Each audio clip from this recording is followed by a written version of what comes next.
espirituais, não como nécios, algumas versões dizem insensatos, e sim como sábios, remindo o tempo, porque os dias são maus. Por essa razão, não vos torneis insensatos, mas procurai compreender qual a vontade do Senhor. E não vos embriagueis com vinho, qual vai de solução, mas enchei-vos do Espírito, falando entre vós com salmos, entoando e louvando de coração ao Senhor, com hinos e cânticos espirituais, dando sempre graças por tudo a vosso Deus e Pai, em nome do nosso Senhor Jesus Cristo. Sujeitai-vos uns aos outros no temor de Cristo. Amém? Feche os olhos, vamos orar. Pai, em nome de Jesus, nós te agradecemos pela sua palavra. Nós essa noite estamos aqui, Senhor, por um único motivo. Nós queremos, ó Pai, ouvir a sua voz. Nós queremos ser impactados, ó Deus, pela sua mensagem, pela mensagem do Evangelho. E, ó Deus, te damos total liberdade, Pai, para atuar em nossas vidas, para mudar as áreas que precisam ser mudadas, ó Pai. Quebra, ó Deus, toda a barreira humana, emocional, em nome de Jesus, que possamos estar totalmente voltados para aquilo que o Senhor tem a falar conosco. E nós te dizemos, ó Pai, eis-nos aqui, fala que o teu servo ouve. Essa é a nossa oração nessa noite, em nome de Jesus. Amém. Os irmãos podem se sentar. Aqui está, irmãos, o nosso tema de hoje. Alguns acompanharam, viram aí no Facebook a chamada. E essa é a chamada do nosso culto, amém? Essa é uma pergunta que eu tenho para te fazer. Você tem sido insensato ou sábio? Você tem sido uma mulher ou um homem insensato ou uma mulher ou um homem sábio? Essa é a pergunta que eu tenho para te fazer nessa noite. Talvez nesse momento você ainda fique na dúvida: será que eu sou sábio? Será que eu sou insensato? Será que eu sou nécio? Será que eu estou atuando com inteligência e sabedoria na minha casa, no meu trabalho, na igreja, nas pessoas que estão ao meu redor? Será que eu sou essa pessoa? Talvez você esteja se perguntando isso. Mas o meu desafio, querido, é fazer com que você, no final dessa mensagem, possa responder essa pergunta à luz da palavra de Deus.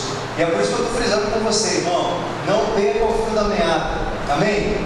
Fica fixado e conectado comigo, em nome de Jesus, para que você possa sair daqui realmente com essa palavra plantada, semeada no seu coração. Tenho certeza que ela vai dar muito fruto na sua vida. Ser sábio hoje, irmãos, é um grande desafio.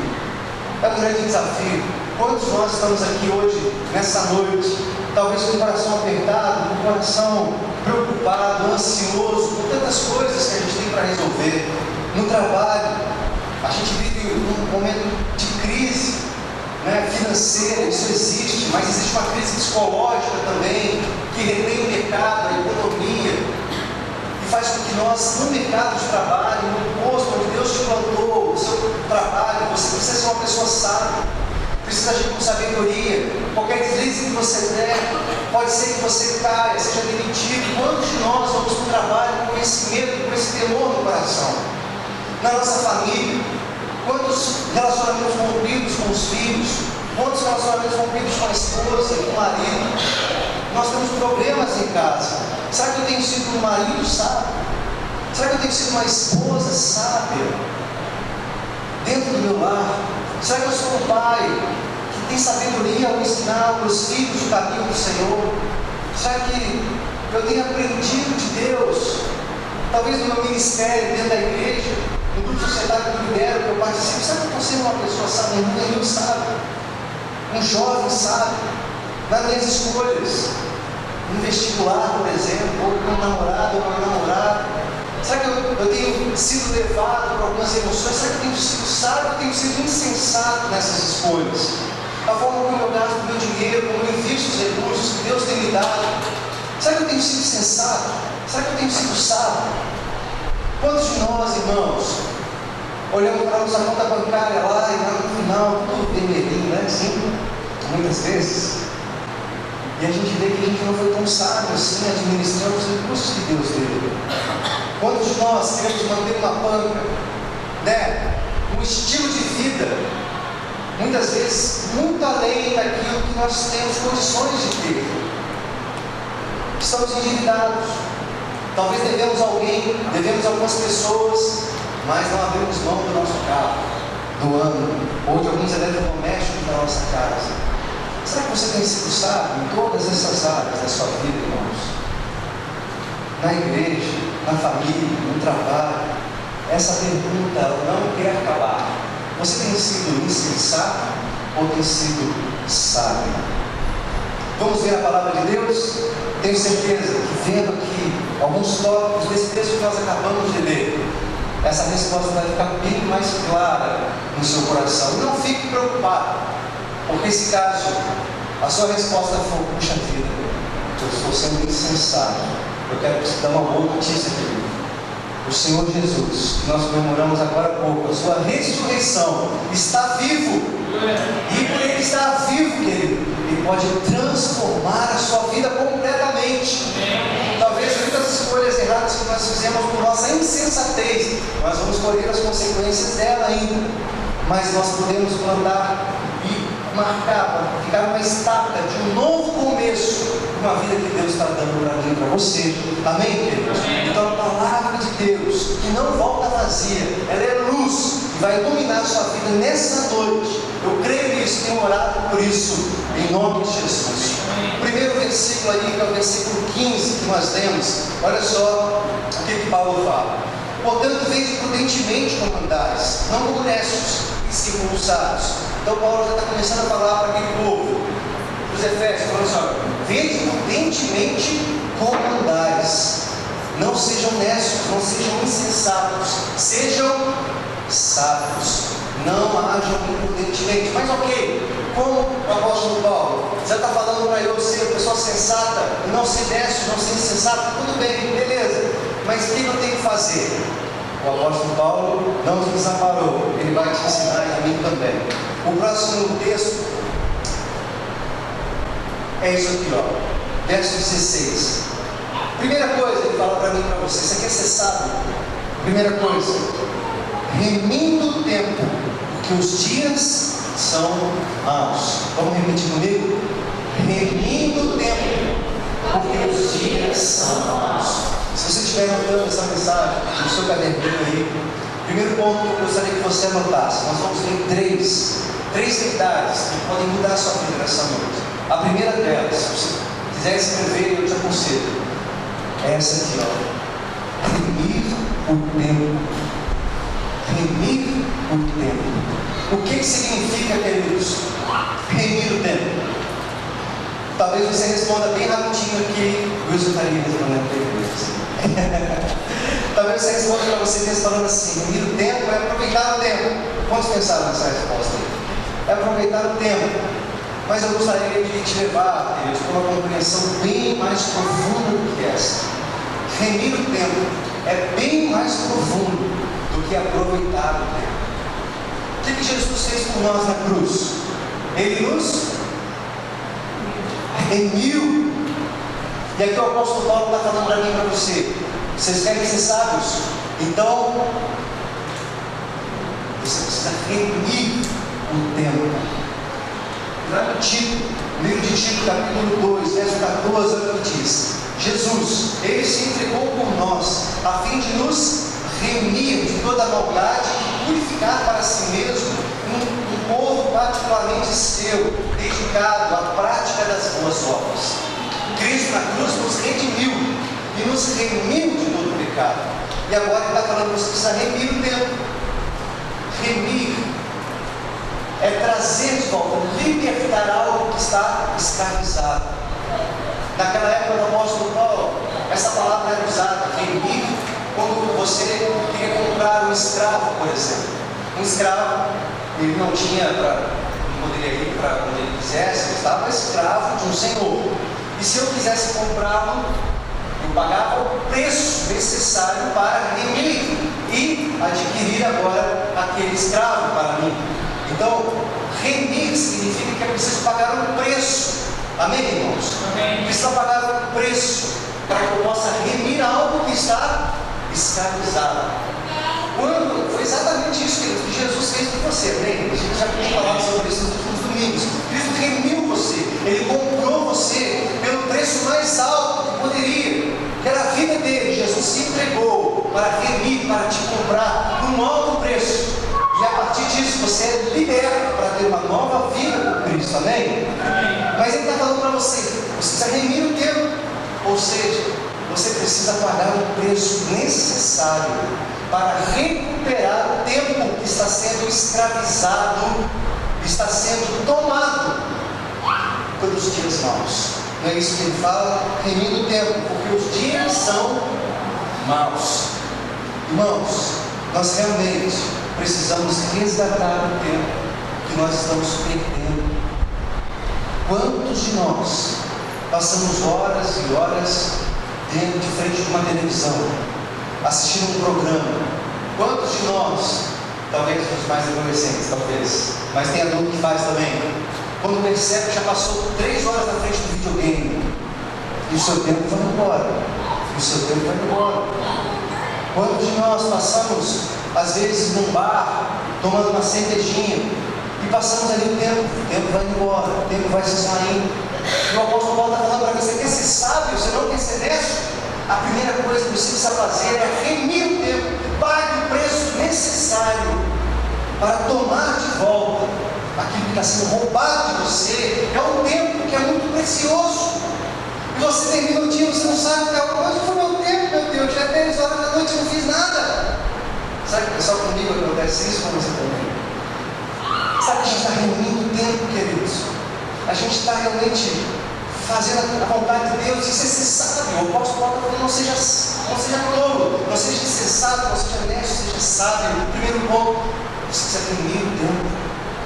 Irmãos, talvez eu possa falar isso de uma forma bastante particular, um tom de autoridade, um pouquinho só. Eu passei por alguns momentos na minha vida em que eu precisei viver isso aqui e pagar o preço para que isso fosse verdade na minha vida.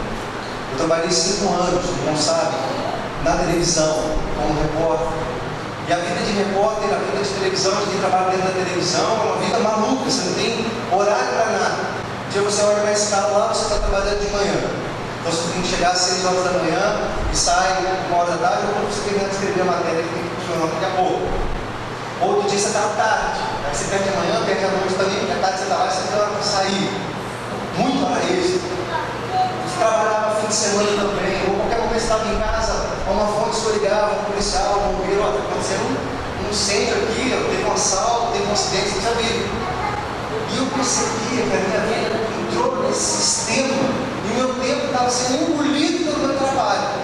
Eu não tinha tempo para minha família, eu não tinha tempo para a igreja, para o ministério, para o reino de Deus. Isso me puxava demais, porque eu sempre fui um jovem muito ativo na igreja. Prestei sociedade de jovens, na diretoria do juvenis, fazendo um boletim também, por isso que eu falo para você, é um fenômeno. E é importante, queridos, que nós precisamos prestar atenção em como nosso tempo está sendo consumido. Naquela época eu comecei a pensar: olha, eu realmente preciso fazer mudanças na minha vida. Não é isso que eu quero para mim, não. Eu quero ter tempo para minha família, eu quero ter tempo para Deus. Eu não quero que o meu tempo seja consumido dessa forma, minha juventude, minha energia, simplesmente para isso. Eu não quero. E eu paguei o preço necessário. Naquele momento eu falei: não quero. Entrei na sala do meu chefe de demissão, sabendo também que Deus já estava plantando em mim outros projetos, mas eu paguei um preço. Muitos falaram para mim: você é maluco, cara. Todo mundo quer estar onde você está. Porque você um repórter aí, trabalhava da Globo na época, naquela cidade, na capital. Isso, naquela época, isso enchia os olhos de muita gente. Foi preciso pagar um preço. E agora, no ano passado, a mesma coisa. Eu trabalhava, editor do jornal Expositor Cristão, trabalhava na comunicação nacional da Igreja Metodista, lá em São Paulo. Estudava num período, trabalhava no outro, viajava, aquele trânsito maluco de São Paulo. E no todo fim de semana eu estava vindo para cá. Sexta-noite, sábado, estava aqui, domingo, depois do culto, indo embora. Os irmãos acompanharam essa saga da minha e da Rebeca no ano passado. Mas chegou um momento que eu falei: se eu continuar assim, eu não tenho tempo para mim. É uma época que eu engordei muito. Ou seja, eu não cuidava da minha família, da minha saúde, da minha família. A Rebeca muitas vezes ficava no segundo, terceiro plano. E eu precisei: olha, eu preciso pagar o preço. Eu preciso tomar algumas atitudes para fazer isso aqui. Remir o tempo. Porque porque os dias são maus. E a mesma coisa, fui lá pedir demissão, olha, vou abrir mão disso. Tem outros projetos, eu quero uma vida melhor, uma vida que eu tenha gestão do meu tempo, que eu possa investir de uma maneira mais inteligente. Estou aqui hoje no tempo integral, e deixei lá, tive que deixar, irmãos. Sim, financeiramente foi um baque financeiro, mas hoje eu posso ter tempo para minha família, eu posso ter tempo para mim, eu posso me organizar melhor. Foi pago um preço para remir o tempo. Como é que você está trabalhando? Quanto tempo você passa trabalhando? Faz a conta. Quanto tempo você passa no trânsito? Quanto tempo você investe na sua esposa, nos seus filhos, na sua casa, na sua família? Tem uma ilustração que é importante você prestar atenção em mim. Uma ilustração, um rapaz dando uma palestra sobre gestão do tempo. Ele usou essa ilustração que eu achei muito interessante, pode te ajudar a entender o que eu estou falando. Ele pegou um cilindro de vidro, redondinho assim de vidro, e colocou pedras grandes dentro desse cilindro de vidro. Ele colocou pedras grandes. Aí ele foi para o auditório dele, os alunos dele perguntou assim: esse pote de vidro está cheio? E o auditório respondeu assim: está cheio, não cabe mais nenhuma pedra desse tamanho, não. Aí aquele homem pegou um saco de várias pedrinhas pequenininhas e jogou dentro daquele pote de vidro. E aí as pedrinhas começaram a entrar no meio das pedras maiores. E aquele homem, mestre, perguntou para os alunos assim: está cheio? Agora está cheio o pote de vidro? E o pessoal falou assim: está cheio, não cabe mais nada aí. Aquele homem pegou um outro saco, uma areia bem fininha, os grãozinhos bem fininhos, começa a jogar também naquele pote de vidro, e a areinha começa a entrar lá no pote. E aí o homem pergunta para o auditório: e agora? Está cheio aqui o pote? Aí o pessoal: já não sei mais, né? Não sei se você vai tirar para mostrar. E aí pega um pouco de água e joga naquele pote de vidro, e a água também consegue entrar naquele pote de vidro. E ele pergunta: agora está cheio? Agora está cheio. Qual que é a moral dessa história? Qual que é a moral dessa história? Se você não colocar primeiro as pedras grandes, encher de pedrinha pequenininha, de areia, você vai conseguir botar a pedra grande depois? Sim ou não? Não, né? Moral da história aqui: coloque primeiro as pedras grandes. Valorize primeiro aquilo que é prioridade na sua vida. Invista o seu tempo naquilo que realmente importa. Talvez você vá para mim: pastor, eu estou em crise. Irmãos, eu estou experimentando agora essa vida de pastor integral, estou ouvindo muita gente, estou aconselhando as pessoas, estou orando para as pessoas, e tenho me deparado com essas situações no dia a dia. E a pessoa diz: pastor, eu estou com crise no meu casamento está indo para o buraco. Ok, irmão? Ok, irmão? Como você está investindo na sua esposa? Quanto tempo você investe no seu casamento? Quanto tempo você investe no seu marido? Você está colocando essa pedra grande primeiro na sua vida? Você está investindo primeiro, ou você está enchendo de pedrinha o seu trabalho, o dinheiro, os amigos, o futebol, o videogame? Passa horas na frente da televisão vendo futebol. Querido, em nome de Jesus, acorda para isso. Em nome de Jesus. Faz isso não. Vai enchendo a sua vida de pedrinha, depois você quer colocar a pedrona, não vai ter jeito, irmão. Valorize seu casamento, valorize aquilo que importa, valorize as pedras maiores. Meu relacionamento está quebrado com meu filho quer sair de casa, meu filho não me respeita, eu tenho um problema de relacionamento cortado, quebrado. Quanto tempo você está investindo nele? Quanto tempo você está remindo? Você vai ganhar menos, irmão. Mas você vai ganhar menos, fazer menos hora extra, chegar em casa mais cedo, sair com a sua esposa, jogar com ela, sair com os teus filhos, investir tempo com eles, abençoar cada um deles. Você está colocando as pedrinhas primeiro, ou você está colocando realmente aquilo que importa na sua vida? O primeiro ponto, querido, é essa: remir o tempo. Remir o tempo. Isso é muito importante, irmãos. É importante. Cuidar dos minutos, dos segundos. Nós muitas vezes estamos no cinema, compramos um ingresso do cinema e fazemos questão de chegar no horário, não é verdade? Se eu não chegar no horário, o que acontece? Perdi o meu filme. Então eu faço uma gestão do tempo ali, beleza? Se eu for de ônibus, vai ter o tempo do ônibus, vai ter o tempo de ficar no ônibus, então a gente faz todo o cálculo, né? Para poder chegar no horário e não perder o começo do filme. Se eu tenho um encontro com o juiz, uma audiência marcada com o juiz, 3 horas da tarde, você vai chegar que horas? Se chega antes, não chega não? Chega antes. E na igreja, Pedro? Na igreja, o culto começa às 6 horas da tarde. A gente vai começar a arrumar 6 horas da tarde. Você vai chegar que horas na igreja, irmão? Vai chegar atrasado. Ah, mas não acabou o jogo ainda, irmão. Para remir o tempo, você pagar um preço que é preciso. Você quer ser sábio ou você quer ser necio? Você quer ser tolo ou você quer ser sábio? Primeiro ponto que esse texto está falando para mim e para você, irmão. Você quer ser sábio? Aprenda a remir o tempo. Pague o preço para tomar de volta aquele que está sendo escravizado. E o seu tempo está sendo escravizado. Ok? Uma vez eu assisti uma série chamada Prison Break. Já ouviram? Já assistiram? É viciante. Você assiste, né? Você assiste o primeiro episódio, você quer assistir o segundo, terceiro, são 4 temporadas, e quando você não termina, quando você percebe, você passou o dia inteiro assistindo a série. 3 dias assistindo, direto, não tem mais nada. É terrível. E a Rebeca fala assim, eu falei com a Rebeca um dia, Rebeca, eu sou muito fraco com essas coisas. Eu não consigo. Eu nunca mais tinha nenhum, irmão. Me oferece para ver, eu não quero. E a Rebeca falou assim, não é você que é fraco. É porque o pessoal faz esse negócio mesmo, o pessoal fica vidrado mesmo, não perder. E aí tem uns episódios assim, que só fica uma enrolação, não para nada, só você ficar querendo assistir um outro. Não é que você que é fraco. Eles fazem isso para você ficar vidrado. Assim é na novela, assim é com o filme, com o seriado, qualquer outra coisa, irmão, com videogame. A gente é assim também, começa a jogar um jogo ali, e é feito para você ficar envolvido naquilo, e vai para outro jogo, vai para outra fase, e consegue lá para um campeonato, uma fase nova, quando você vê, você ficou ali o dia inteiro, irmão. Reino do tempo, porque os dias são maus. Invista naquilo que é importante, invista na sua família, invista nos seus filhos, invista na sua casa, invista na sua saúde. Põe as pedras maiores primeiro, querido.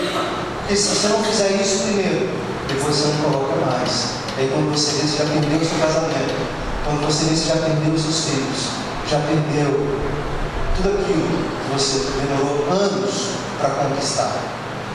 Estamos entendendo, amém? O primeiro ponto é esse, definir o tempo. O segundo ponto, vamos ver todos juntos aqui, versículo 17. Por esta razão, não vos torneis insensatos, mas procurai compreender qual a vontade do Senhor. Qual é o segundo ponto então? Compreender a vontade do Senhor. É o apóstolo Paulo que está falando, não sejam insensatos, não sejam necios. Procurem o quê? Compreender qual é a vontade do Senhor. Irmãos, nós muitas vezes imaginamos que a voz de Deus para falar com a gente é só de uma maneira transcendental, na verdade. Então a gente precisa de uma experiência transcendental para a gente realmente crer que Deus está falando com a gente e para que a gente possa compreender a vontade de Deus. Se eu perguntasse para você hoje aqui, irmão, irmã, você sabe qual é a vontade de Deus para a sua vida? Você sabe qual é a vontade de Deus, o propósito, o plano, para que você foi remido, o que Deus quer com você? Você saberia responder essa pergunta? Qual é o seu plano? Qual é o propósito de Deus? Qual é a vontade do Senhor para a sua vida? E o texto está falando, você quer ser sábio? Não seja necio, não seja insensato, procure compreender qual é a vontade de Deus para a sua vida. E não ache que Deus vai falar e vai manifestar, vai contar a vontade dele para você só de formas transcendentais. Eu me lembro, quando eu era adolescente na igreja, eu participava de muitas vigílias do monte, né? Na época, estava na moda, ia para o monte, então a gente ia para o monte, orar. Então a igreja metodista de Campo Grande tem um acampamento, e lá no acampamento tem um lugar, né, mais afastado, assim, da cidade. Tinha muito mato na época, agora já não tem mais, construíram alojamento e tal lá, mas tinha umas árvores, a gente ia orar lá, no monte. E eu me lembro que, eu já pedi autorização para a Rebeca contar essa história, na época, eu adolescente, eu estava gostando de uma menina, uma adolescente também lá na igreja. E eu insistia com a menina, falei assim, olha, vamos namorar, vamos ficar junto e tal. E ela falou assim, não, eu não sei a vontade de Deus para minha vida, Deus não me confirmou. Deus não me confirmou. E eu ficava, Deus, então você tem que confirmar, já confirmou para mim, você tem que confirmar para ela. E aí, irmão, a gente foi para esse monte, fomos morar no monte. Então, óbvio, falar isso com meus amigos, teve um amigo meu, coincidentemente, teve uma visão. A visão era um anjo vindo entregando 2 alianças, uma para mim e uma para ela. E nos unindo, e era muito lindo o sonho dele e tal. Eu falei, cara, agora fechou, porque é só você contar isso para ela e aí fechou. Né? Deus confirmou. E aí, beleza. O rapaz falou com ela, eu fui falar com a menina. Eu falei assim, olha, o pessoal baixo falou ali, da visão, olha, confirmou, a gente estava precisando da confirmação. Ela, beleza, confirmou, mas não falou que agora. Agora ele tem que falar no momento certo para Ana. E aí foi, nem deu certo mais, aí essa visão dele eu acho que foi mais para me ajudar mesmo do que qualquer outra coisa. Mas muitas vezes a gente acha que a vontade de Deus é assim, só assim que isso é uma profecia. Não dizendo que isso não pode acontecer, tá, irmãos? Não entendam bem. Mas muitas vezes a gente força a barra. Né? A gente quer uma coisa, tem uma nossa vontade, a gente ouvir Deus falar. Ouvir Deus está falando comigo. Agora, não é você não que está querendo fazer isso. Não é você que está pensando isso, não está forçando um pouco lá. Como é que Deus fala com a gente, não? Qual é o segredo? A gente passa esse segredo. Beleza? O segredo para Deus falar comigo e com você é simples, irmão. Jesus falou, você quer me ouvir? Entra no teu quarto, fecha a sua porta, eu vou falar com você lá em secreto. Nós queremos aprender a fazer a vontade de Deus, mas você sabe, irmãos, a minha pergunta, quanto tempo você está orando a sós com Deus? Quanto tempo você tem se colocado diante de Deus, orando, pedindo, Deus, me mostra a tua vontade? É para eu fazer isso mesmo, Senhor? É para não fazer isso, Senhor? E a gente quer uma profecia, né? O pastor tem uma revelação e é isso, irmão. É isso que a gente gosta? Mas é por isso, querido, é joelhinho no chão, a Deus, em nome de Jesus, são da sua voz. E Deus vai falar com você, por meio da palavra dele, por meio da oração, vai tratar a sua vida e vai apontar o caminho. Mas, irmãos, é preciso encontrar o Senhor na quietude do nosso quarto, do nosso espírito. Ele se conecta conosco e fala, Jesus, quero Jesus, quero o grande Deus encarnado. Lá no Marcos, no capítulo 1, no verso 35, olha o que ele fala de Jesus. E levantando-se de manhã muito cedo, fazendo ainda escuro, saiu e foi para um lugar deserto e ali orava. Olha Jesus, irmão. Jesus, um homem que tinha a revelação do Pai, se manifestava pela palavra de Deus, era um homem ocupado, os multidões estavam seguindo ele, tinham os discípulos para cuidar, para falar, mas era um homem que acordava cedo e ia fazer o quê? No cantinho dele orar, pelo momento dele com Deus. Irmãos, esse ponto é muito importante. Por essa razão, não nos torneis insensatos. Seja sábio, procure entender a vontade de Deus para a sua vida. Como eu descubro isso, pastor? Em oração, a sós com Deus. Ele vai dizer, filho, Adriel, esse é o caminho, vai por aqui. Isaías, esse é o caminho. André, esse é o caminho. Ele vai apontar o caminho para você, irmão. Em nome de Jesus. Tem vários exemplos na Bíblia. Pedro, o apóstolo Pedro, lá em Atos capítulo 10, do 9 ao 20. Fala que ele saiu para o eirado, ele sobe ao eirado e vai fazer o quê? Orar. E lá o Senhor fala com ele, dá uma visão importante para ele sobre o evangelho pregado aos gentios. O próprio Samuel, nós falamos isso aqui no começo da oração. Samuel ouve o Senhor, o que ele fala para ele? Fala, Senhor. Fala, Senhor, porque o teu servo ouve. Pode falar, Senhor, ouve. Ouve o Senhor, querido, seja sábio, Seja sábio em nome de Jesus. Entenda a vontade de Deus da sua família, do seu casamento, para a educação dos seus filhos, da sua vida profissional, acadêmica, emocional, todas as áreas. Seja conhecido em Deus, a sós, na quietude, no silêncio, Ele vai falar com você. Amém? Amém, irmãos? Amém. Glória a Deus. Primeiro ponto, preciso remir o tempo. Segunda coisa, eu preciso compreender a vontade de Deus para a minha vida. Vamos para o terceiro, para a gente avançar. Terceiro ponto, irmãos, é lá no versículo 18. Vamos ler todo mundo junto. E não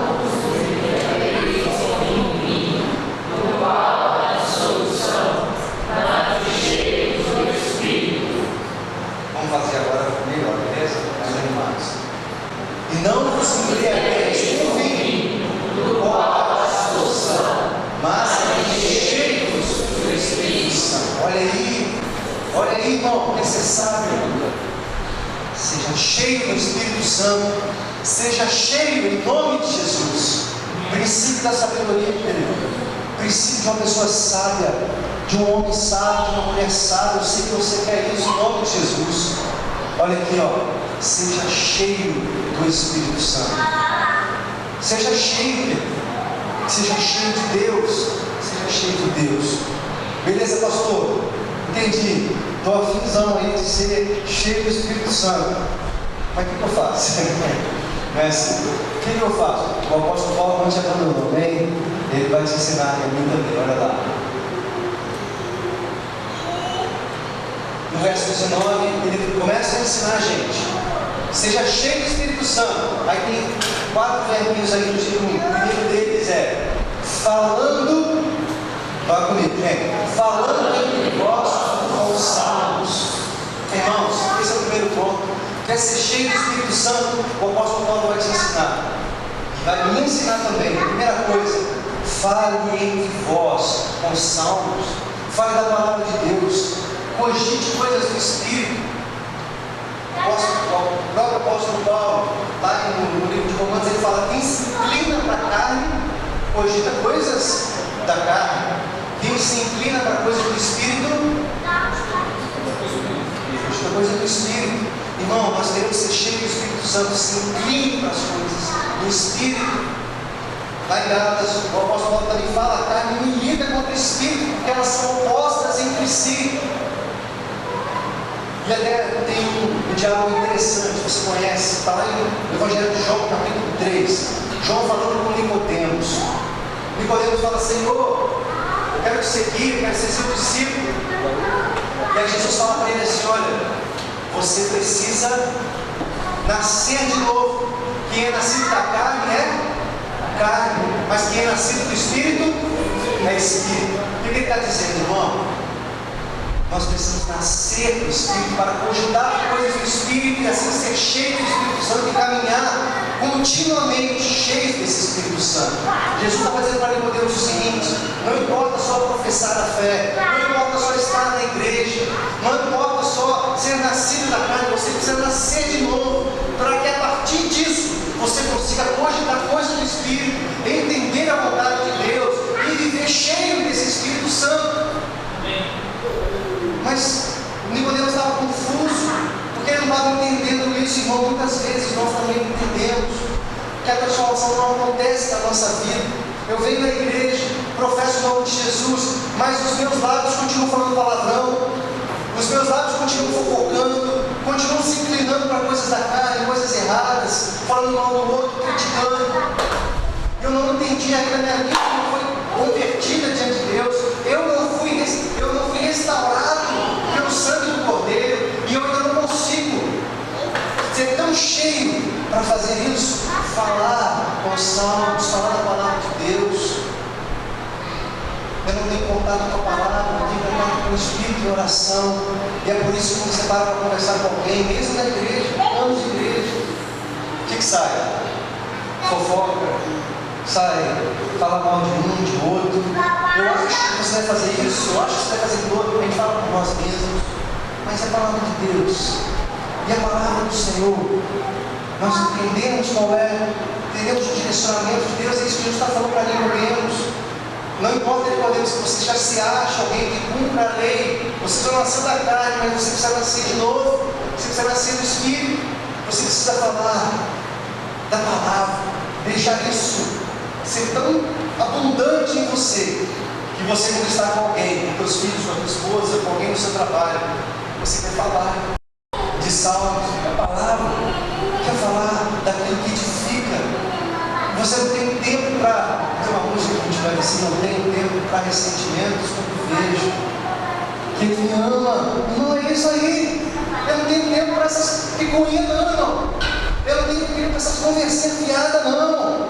Eu não tenho tempo para Big Brother, não, irmão. Eu não tenho tempo para novelas sobre prostituição, traição e violência. Eu acho que eu quero isso, não. Eu quero mais de Deus, Ele me ama. E eu só quero dizer, falar disso, irmão. Quer ser cheio de Espírito, quer ser sábio.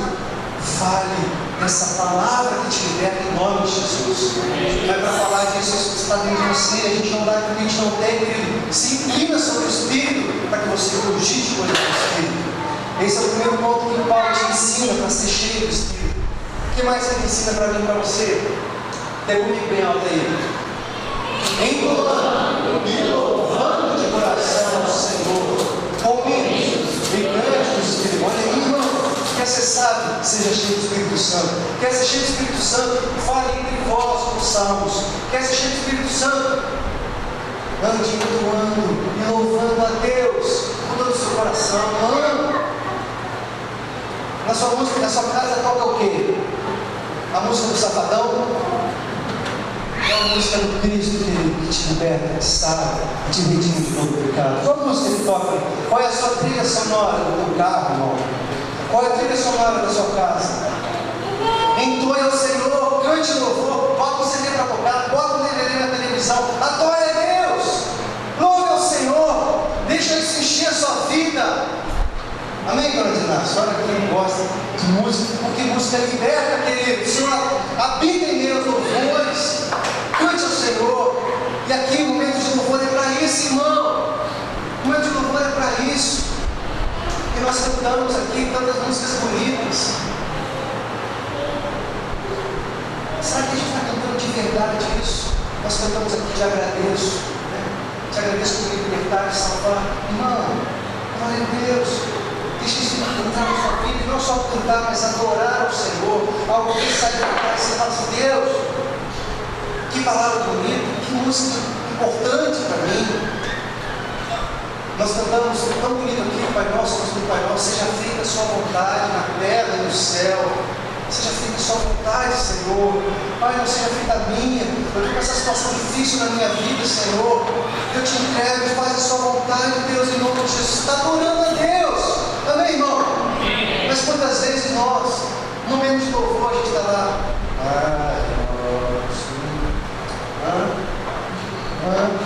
Alguém está me chamando? E repare em tudo, irmão. Você quer só adorar a Deus? Levanta a sua mão e fala, Deus, seja feita a sua vontade, eu te adoro, eu escuto para mim, Senhor, eu estou com essa dificuldade, meu coração está apertado aqui, Deus, mas eu te louvo, querido, quer ser cheio de Espírito, está aqui, ó, louvando a Deus, com hinos e cânticos espirituais, e não é só cantando, é entoando, é adorando, falando do teu Espírito Santo. Deus, não está tudo bem comigo, não, mas eu te adoro, eu te rendo louvores na sua casa, no carro. Faz os seus filhos ouvirem isso, faz sua esposa ver você fazendo isso, é tão gostoso. Deixa o seu marido te ver orar, o marido te ver adorando a Deus, você vai ver que vai mudar muita coisa na sua casa. Seja cheio do Espírito Santo. O que mais que o apóstolo Paulo ensina para mim e para você? Vamos lá, gente, vamos ler todo mundo junto. Dando sempre graças por tudo que o nosso Deus e Pai, em nome de nosso Senhor Jesus. Amém? Vamos dar graça, irmão. Quer ser cheio do Espírito Santo? Primeiro, fale da palavra, cante, louve a Deus. E a segunda coisa, renda graça por tudo. Não é isso que está escrito aí? O apóstolo Paulo te ensinando, renda graças ao Senhor. Irmãos, é por isso que Às vezes, desculpa, eu sou até grosso aqui, né? Bem grosso hoje, né? Bem grosso, né? Nossa. Mas será que Deus não está fazendo nada aqui, no testemunho? Não quer para falar, irmão. Deus está fazendo muita coisa. Quantas pessoas vocês estão vendo aí, desempregadas, perdendo emprego?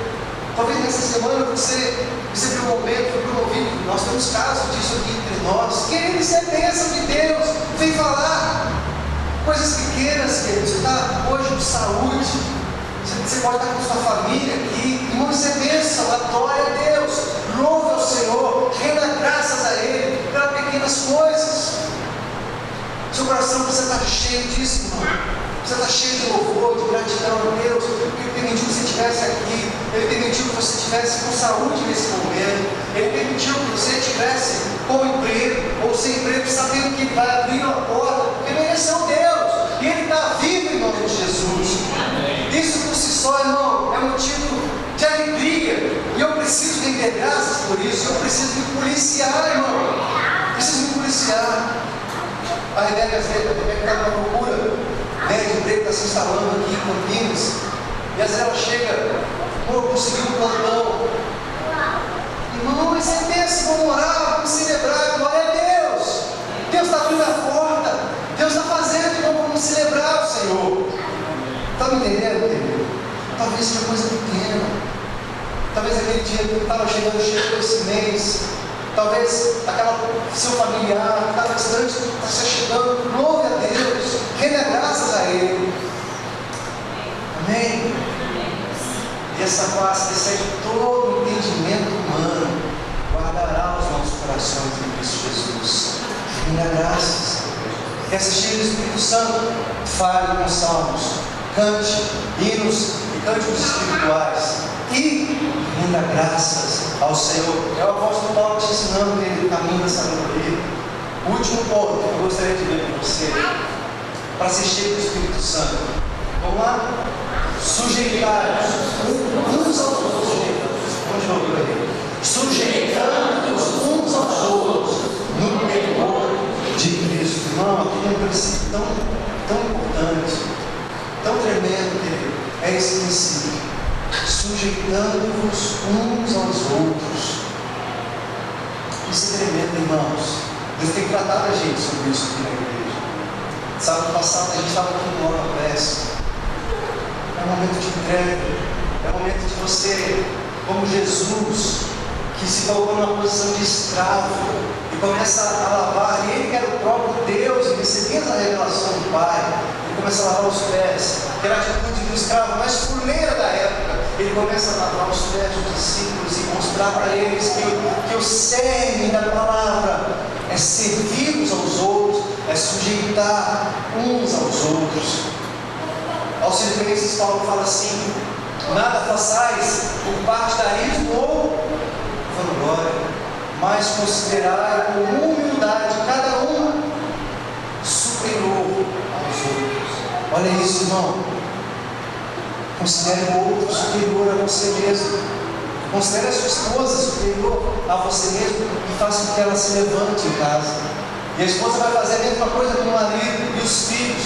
E é isso que está dizendo esse texto aqui. Olha, irmão, presta atenção no que eu vou falar para você. Tem uma coisa muito profunda aqui nesse texto. Sujeitar-vos uns aos outros. O que Paulo fala depois disso? Olha aí na sua Bíblia. Logo depois, o que Paulo fala? Qual é o assunto aí? Os deveres do casamento. Aí Paulo vai falar que a esposa deve sujeitar o marido. Não é assim? Não é isso que está na sua Bíblia? Depois fala do marido que precisa amar a esposa como Cristo fez. E depois vai falar dos filhos que devem se sujeitar aos pais, depois os pais aos filhos. Depois lá no final ele vai falar dos escravos, né, dos trabalhadores, que devem sujeitar aos senhores. E os senhores também se sujeitar aos servos. Presta atenção no aqui, irmão. Olha a profundidade disso que está aqui. Tudo isso tem um contexto.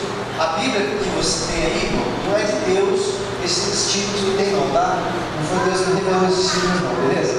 Nem os númerozinhos, nem o capítulo, nem o versículo. Foi Deus que revelou isso não. A Bíblia, texto corrido, os homens, para organizar o seu entendimento, o meu, divide divide por capítulos, por versículos e por subtítulos, ok? Então, no caso aí, você vê do casamento, é um subtítulo. Mas o texto original está emendado nisso aqui. Então, irmãos, qual é o sentido de eu falar? Nós propagamos muito isso. A esposa tem que ser submissa ao marido.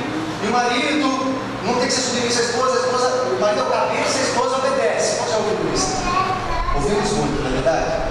Mas olha a profundidade disso, irmãos. Paulo, no versículo 21, ele vai falar: sujeitai-vos uns aos outros.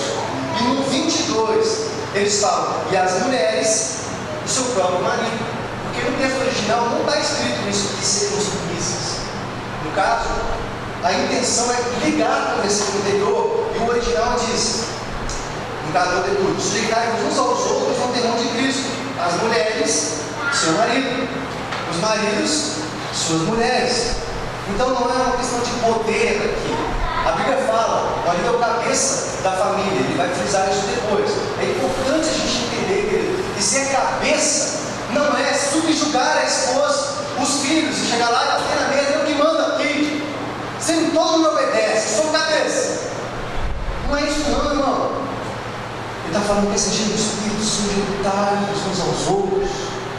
Marido, faz isso com a sua esposa. Esposa, sujeitar-vos ao marido. Filho, se sujeita aos pais, obedeça a eles. Pais, não irritem os seus filhos, se submetam a eles. Servos, se submetam ao patrão, se submeta aos seus servos. Cada um considera os outros superiores. Olha o princípio que está aqui, irmão. E se sujeitar, irmão, é colocar o outro, é levantar o outro no casamento, com seus filhos. É você considerar o outro, se colocar debaixo, respeitar, amá-lo. Já pensou quantas brigas nós não teríamos, irmãos, se a gente fizesse isso, se a gente entendesse esse princípio? Esse é o princípio, irmão. Quer ser cheio do Espírito Santo? Sujeitar-vos uns aos outros. Amém, irmãos? Foi isso que Jesus ensinou. Os últimos momentos dele, tomando a ceia, nós vamos cear daqui a pouquinho. Com seus discípulos, ele para tudo, põe uma toalha na cintura, vai lavar os pés. E meus discípulos, a última coisa que eu quero que vocês entendam, a última imagem que eu quero que vocês tenham de mim, não é eu multiplicando os pães, fazendo milagres, cego ver, poxa, não. A imagem que eu quero que vocês guardem de mim, eu lavando os pés. Lavando os pés do Judas, gostei, que vai me trair daqui a pouquinho. Lavando os pés dele, sujeitando ele, dizendo: eu estou para te servir, eu estou para te amar. Você sabe ou você é insensato? A palavra do Senhor está ensinando para mim e para você, irmão, o caminho da sabedoria. Vamos relembrar: a primeira coisa que eu preciso fazer, remir o tempo. Muito bem. Segundo ponto, compreender a vontade de Deus. Terceiro ponto, encher do Espírito Santo. Como é que eu me encho do Espírito Santo? Falando a palavra, com salmos, louvando a Deus, domingos. Isso que eu falo para você não tá, irmão. Não esquece isso, não. Tá também, né? Pode, Deus está filmando, né? Mas você assiste, não. O que mais? Terceiro ponto que eu tenho que fazer? Dando graças a Deus. Dando graças ao Senhor. E por último que a gente viu agora, sujeitando-os uns aos outros. Você sabe ou você é insensato? Como você tem sido? Você está rendendo o tempo, irmão? Você está aproveitando o seu tempo? Como você tem investido o seu tempo? Está estudando, você que é adolescente, que é jovem, está estudando, dedicando isso a coisas importantes para o seu futuro. Marido, você está colocando sua esposa em primeiro lugar, fazendo o que o texto falou, que você precisa se sujeitar e amar ela como Cristo amou a igreja, sujeitou, entregando sua própria vida na cruz por ela. Você, esposa, tem amado, se sujeitado também ao seu marido, fazendo com que ele tenha uma autoridade dentro de casa, e você dá isso a ele. Você deixa que ele lidere, mas não uma liderança que subjuga, que maltrata pela autoridade, mas que ama, que respeita um ao outro. Como você tem sido dedicado? Você, filho, Como você tem respeitado seus pais? Como é que você tem lidado com os seus pais? Com as pessoas que estão responsáveis por você dentro de casa? Você é obediente? Você se sujeita ao que o seu pai e sua mãe estão falando? Você, pai, como é que você tem tratado os seus filhos? Você que é empregado, como é que você chega no serviço e se sujeita diante do seu patrão, da sua autoridade lá? Você que é patrão aqui, como é que você trata seus funcionários? Você está praticando isso, você sabe, você sujeita, coloca ele acima de você, trata ele com respeito, com dignidade, salarial, emocional e muitas outras. Você sabe ou você é insensato? Essa é a minha pergunta para você nessa noite, irmãos. Diante da palavra luz que nós ouvimos, queria que você fechasse os seus olhos.